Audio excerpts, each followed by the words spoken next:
You can't say it, but you know it's true. Good evening, everybody. It is an honor to be here at my last, and perhaps the last, White House Correspondents' Day.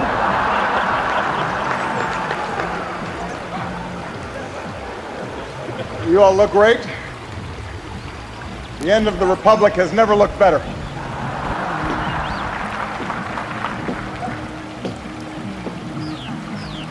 I do apologize. I know I was a little late tonight.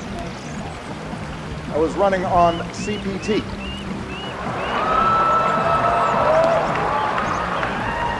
Which stands for jokes that white people should not make.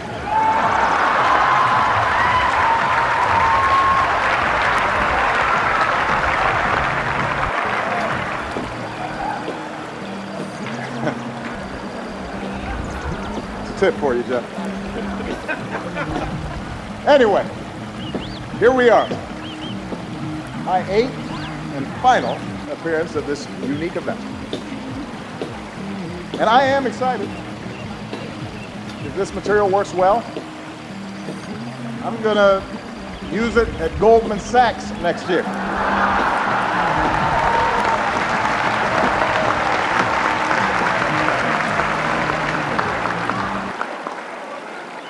Earn me some serious Tubmans. That's right. That's right.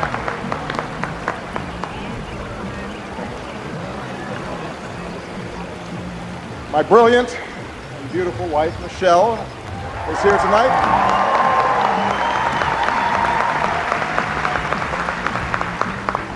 She looks so happy to be here. It's called practice. It's like learning to do 3-minute planks. She makes it look easy now, but next year at this time, someone else will be standing here in this very spot, and it's anyone's guess who she will be. But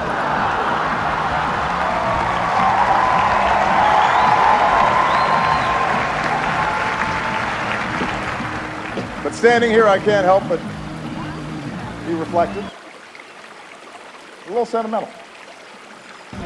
8 years ago, I said it was time to change the tone of our politics. In hindsight, I clearly should have been more specific.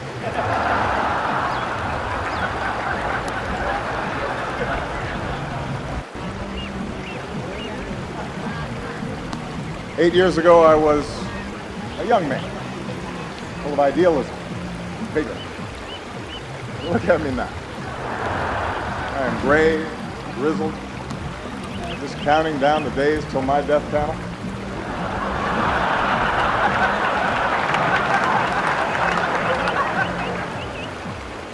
Hillary once questioned whether I'd be ready for a 3 a.m. phone call. Now I'm awake anyway because I got to go to the bathroom. I'm up.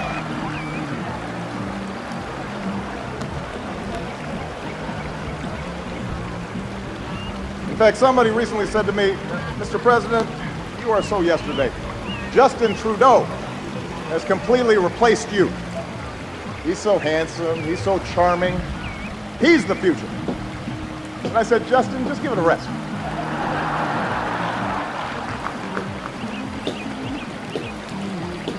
I resented that. Meanwhile, Michelle has not aged a day.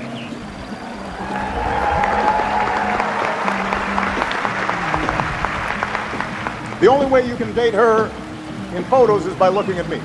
Take a look. Here we are in 2008. Here we are a few years later. And this one is from 2 weeks ago.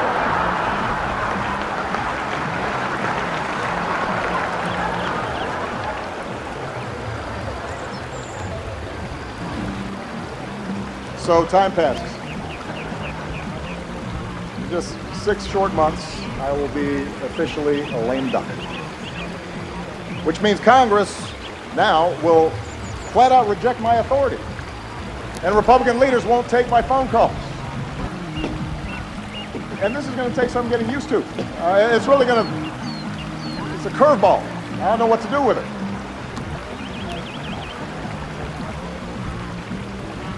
Of course, in fact, 4 months now, congressional Republicans have been saying there are things I cannot do in my final year. Unfortunately, this dinner was not one of them.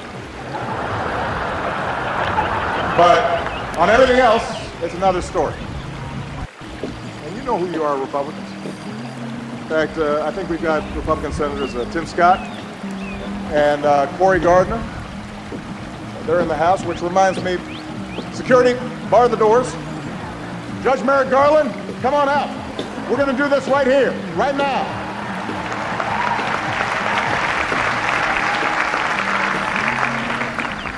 It's like a red wedding.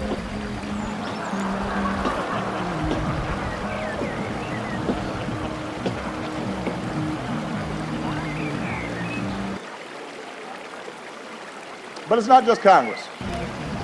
Even some foreign leaders, they've been looking ahead, anticipating my departure. Last week, Prince George showed up to our meeting in his bathrobe. That was a slap in the face.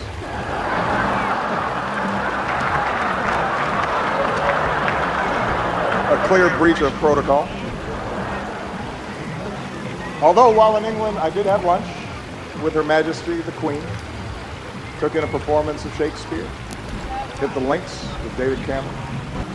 Just in case anybody is still debating whether I'm black enough, I think that settles the debate.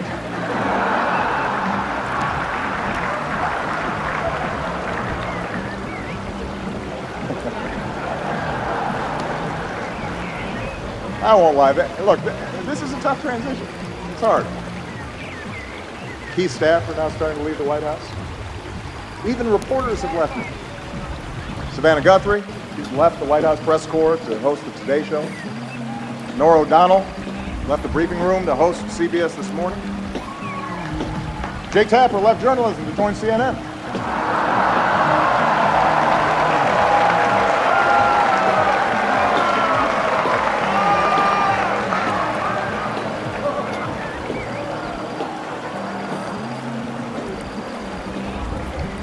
But the prospect of leaving the White House is a mixed bag. You might have heard that someone jumped the White House fence last week, but I have to give Secret Service credit.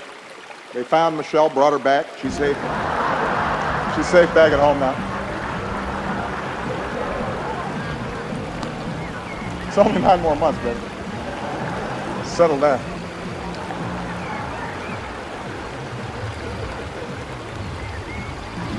And yet somehow, despite all this, despite the churn, in my final year, my approval ratings keep going up.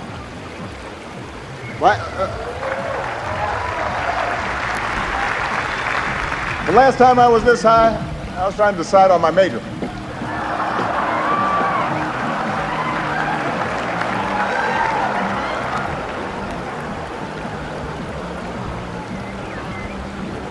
And here's the thing, I haven't really done anything differently. So it's odd. Even my aides can't explain the rising poll numbers. What has changed? Nobody can figure it out.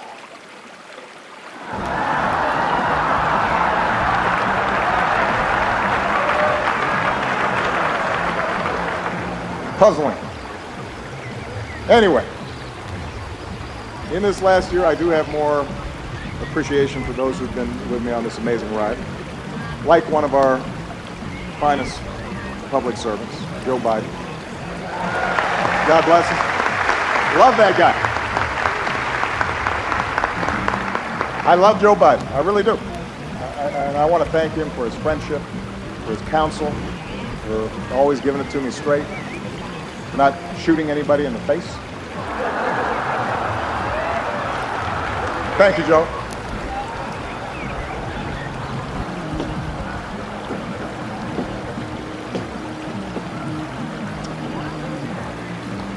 Also, I would be remiss. Let's give it up for our host, Larry Wilmore.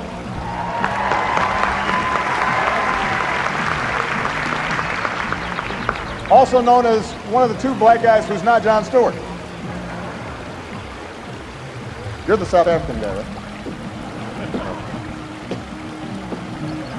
I love him. I love Larry. And his parents are here, who are from Evanston, which is a great town. I also would like to acknowledge some of the award-winning reporters that we have with us here tonight. Rachel McAdams, Mark Ruffalo, Leah Schreiber. Thank you all for everything that you've done. I'm just joking. As you know, Spotlight is a film, a movie, about investigative journalists with the resources and the autonomy to chase down the truth and hold the powerful accountable. Best fantasy film since Star Wars. Look, maybe a cheap shot. I understand the news business is tough these days. It keeps changing all the time. Every year at this dinner, somebody makes a joke about BuzzFeed, for example, changing the media landscape. And every year the Washington Post laughs a little bit less hard.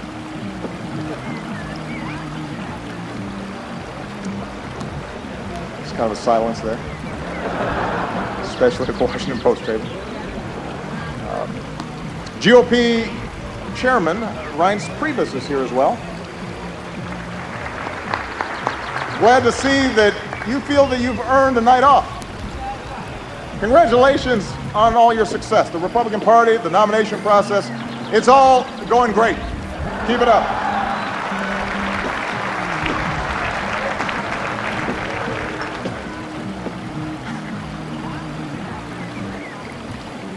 Kendall Jenner is also here, and we had a chance to meet her backstage. She seems like a very nice young woman. I'm not exactly sure what she does, but I am told that my Twitter mentions are about to go through the roof.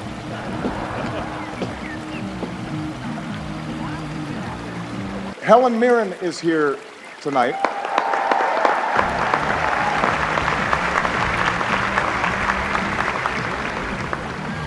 I don't even have a joke here. I just think Helen Mirren is awesome.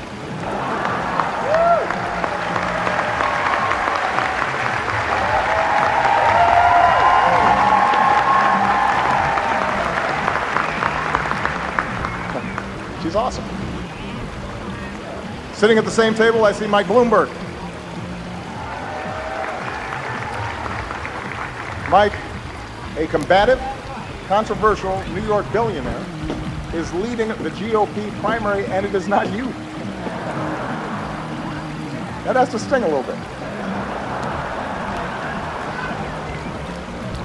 Although it's not an entirely fair comparison between you and the Donald. After all, Mike was a big city mayor. He knows policy in depth, and he's actually worth the amount of money that he says he is.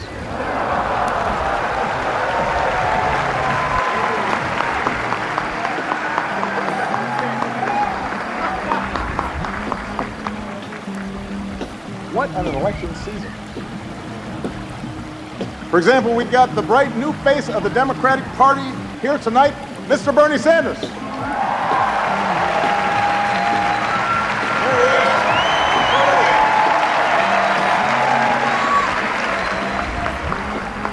Bernie, you look like $1 million. Or to put it in terms you'll understand, you look like 37,000 donations of $27 each.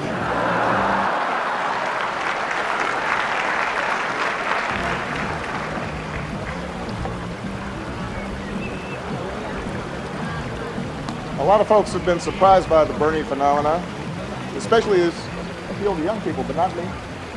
I get it. Just recently, a young person came up to me and said she was sick of politicians standing in the way of her dreams. As if we were actually going to let Malia go to Burning Man this year. Well, it's not going to happen. Bernie might have let her go, not us.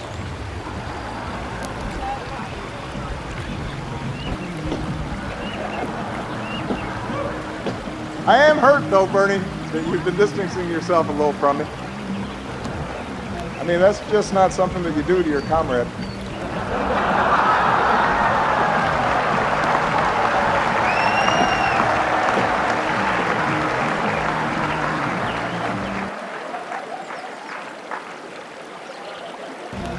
Bernie's slogan has helped his campaign catch fire among young people. Feel the burn. feel the burn. It's a good slogan. Hillary's slogan has not had the same effect. Let's see this.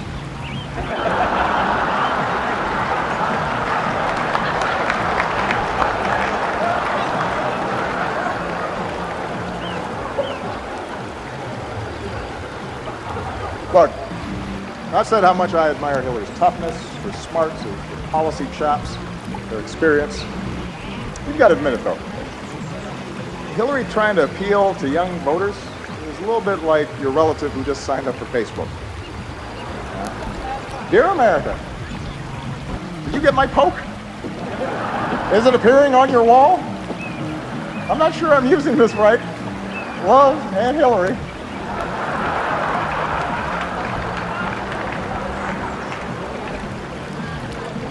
It's not entirely persuasive.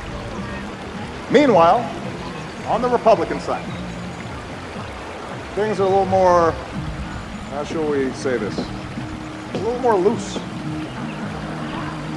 Just look at the confusion over the invitations to tonight's dinner. Guests were asked to check whether they wanted steak or fish, but instead, a whole bunch of you wrote in Paul Ryan. That's not an option, people. Steak or fish.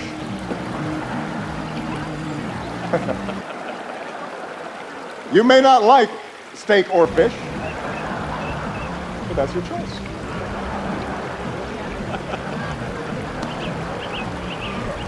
Meanwhile, some candidates aren't polling high enough to qualify for their own joke tonight.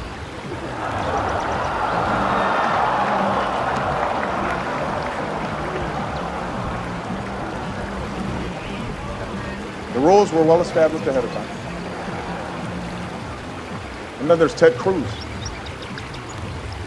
Ted had a tough week. He went to Indiana, Hoosier country, stood on a basketball court, and called the hoop a basketball ring.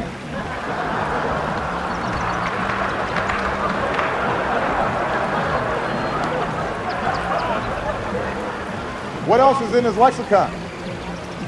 Baseball sticks, football hats. But sure, I'm the foreign one.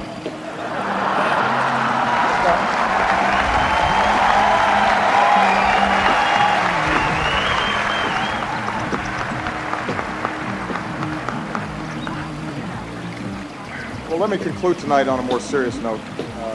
I want to thank the Washington Press Corps. I want to thank Carol for all that you do. The free press is central to our democracy, and nah, I'm just kidding. You know I've got to talk about Trump. Come on.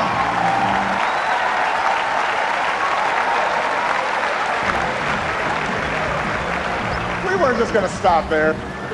Come on.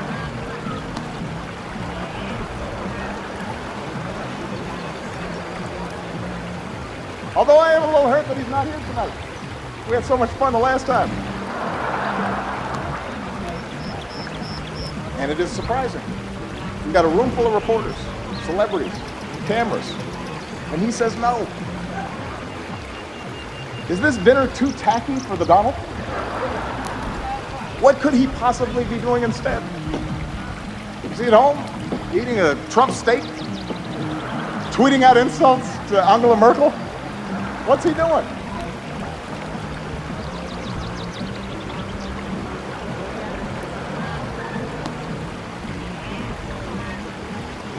The Republican establishment is incredulous that he's their most likely nominee. Incredulous, shocking. They say Donald lacks the foreign policy experience to be president. But in fairness, he has spent years meeting with leaders from around the world. Miss Sweden, Miss Argentina, Miss Azerbaijan.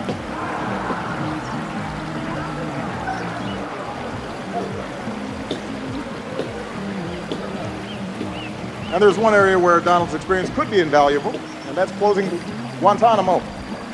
Because Trump knows a thing or two about running waterfront properties into the ground.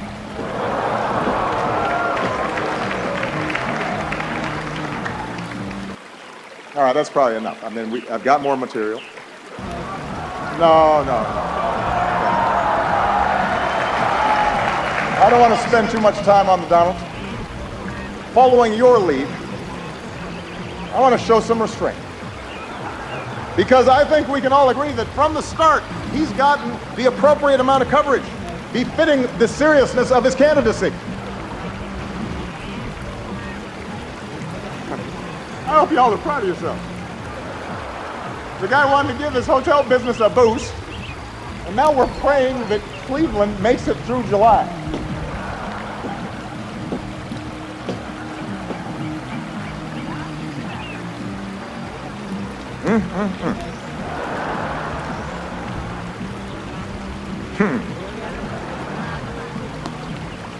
As for me and Michelle, we decided to stay in D.C. for a couple more years. Thank you. This way our youngest daughter can finish up high school. Michelle can stay closer to her plot of carrots. She's already making plans to see them every day. Take a look.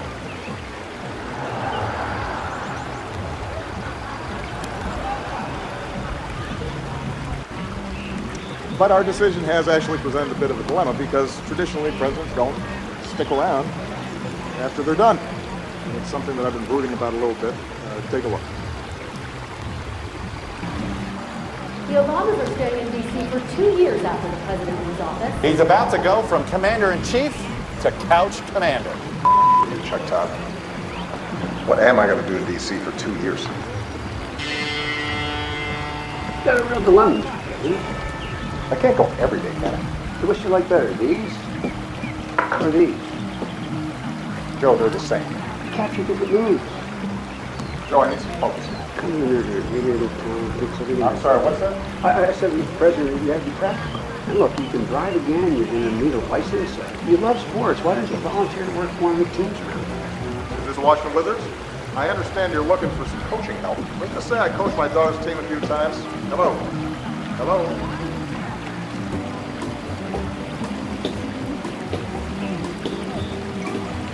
44.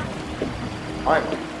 So I'm going to be in D.C. for a while, and I thought I'd take up driving again. What's the name? Barack Hussein Obama. Well, since you don't have a driver's license, you're going to need a birth certificate. Really? Really. It's real. Is it? It's real. But is it? Oh, Michelle left her phone. Huh. She's got Snapchat. Obamacare is great. And it's really working. Sign up now. Michelle Obama in hot water after posting this video earlier today. Obamacare is great, and it's really working. Sign up now.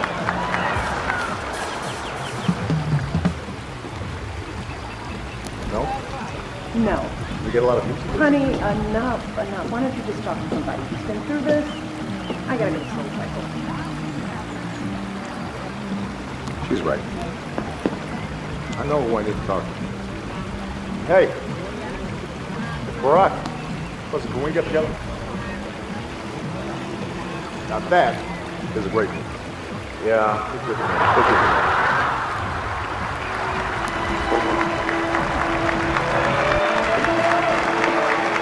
So, you got any advice for me? So now you want my advice? First, stop sending me all these LinkedIn requests. And second, here's the beauty of this whole thing. You've got all the time in the world to figure this out. You can just be you for a while. If you know how to do that yet. So I can just be me. And I can wear my mom jeans in peace. I hate these tight jeans. Good.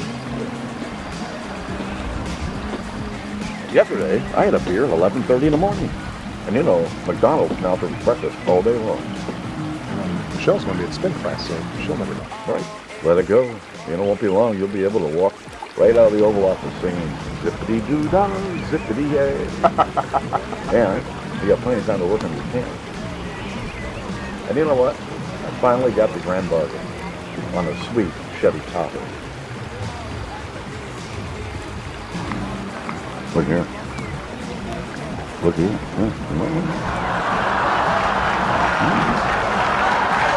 Breaking news, former President Barack Obama on his 347th round of golf for the year, and it's totally great. And Gloria, not a problem for anyone. I can't think of a reason to care, Wilson. Believe me, I've tried. There you go.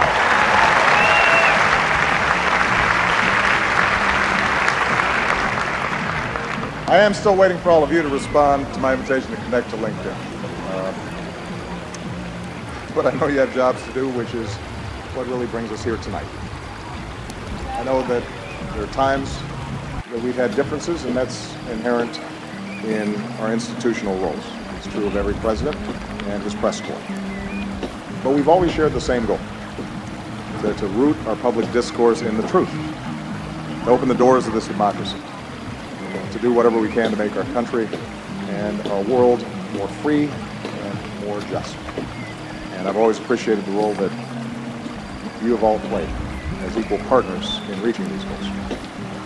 Our free press is why we once again recognize the real journalists who uncovered the horrifying scandal and brought some measure of justice for thousands of victims throughout the world. They are here with us tonight. Sasha Pfeiffer, Mike Resendez, Walter Robinson, Matt Carroll, and Bed Brandley Jr. Please give them a big round of applause.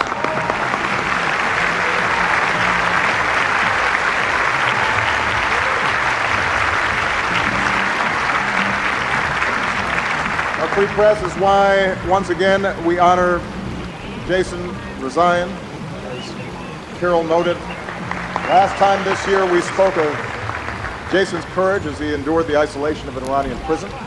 This year we see that courage in the flesh, and it's a living testament to the very idea of the free press, and a reminder of the rising level of danger, political intimidation, and physical threats faced by reporters overseas. And I can make this commitment that as long as I hold this office, my administration will continue to fight for the release of American journalists held against their will, and we will not stop until they see the same freedom as Jason had.